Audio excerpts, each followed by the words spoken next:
전세 매물을 찾아보기 힘들어진 요즘 월세로 눈 돌리는 분들이 많은데요. 서울 안에서도 실수요자가 많은 외곽 지역 월세가 크게 오르고 있습니다. 윤서하 기자가 현장 취재했습니다.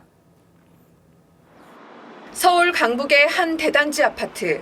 3,800세대 대단지인데도 나와 있는 전 월세는 10건 미만, 이마저도 월세는 한 건입니다. 이렇다 보니 매물이 나오기만 하면 금세 계약이 되고 가격도 계속 오르고 있습니다. 그나마 한두 개씩 나오는 게 이제 매물이 없다 보니까 금액을 조금씩 더 높여서 내놓으시는 거죠. 임대차 갱신 청구로 인해서 전세자금 대출 받는 게 쉽지 않으니까 월세 쪽으로 많이. 노원구도 임대차 시장이 월세로 재편되면서 비슷한 상황입니다. 예상을 한 거 아닌가요? 이제 시장의 전세는 사라지니까 이제 월세로 갈 거다. 월세는 좀 물건이 굉장히 귀해요. 지난해 10월 부동산 대책이 나온 이후 2달 동안 서울 월세 상승률은 5% 남짓. 특히 강북구와 은평구는 1년 전보다 30% 가까이 올랐습니다. 서초나 송파구 상승률보다 2~3배 높은 수치입니다. 서울 집값을 잡겠다며 대출 규제와 실거주 의무를 강화한 게 서민들이 주로 사는 서울 외곽 지역 월세가 치솟는 역효과를 나타내고 있는 겁니다.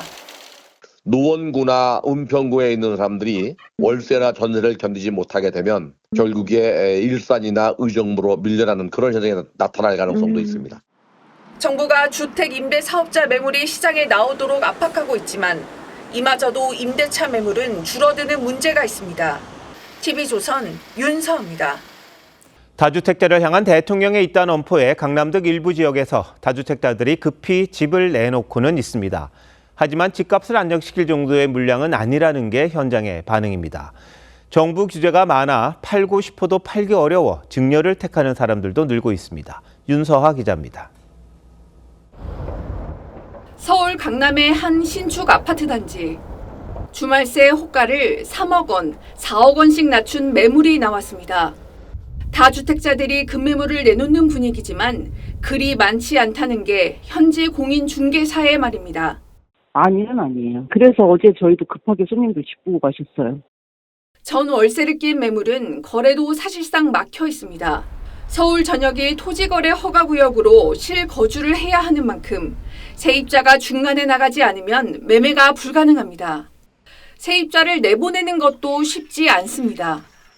전세 품기에 수천만 원 이사비를 얹어주며 사정해도 버티는 겁니다. 아무리 다주택자 정리 못해서 전세가 없으니까. 근데 이사비 받고 나가면 다행인데 안 나가요.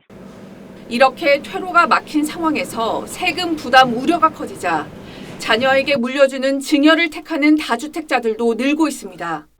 서울 지역 증여 신청 건수는 지난해 12월 1,050여 건으로 3년 만에 최고치를 기록했습니다. 근데 있는 엄마들은 어떻게 해서든지 증여세를 내더라도 합법적으로 해서 자녀한테 증여를 하는 거죠. 이 대통령은 지난 25일 자신의 SNS에 증여하면 안 된다는 건 시장 경제 원리에 어긋난다며 증여도 다주택자 해소의 방법이 될 수 있음을 내비쳤습니다. TV조선 윤서입니다.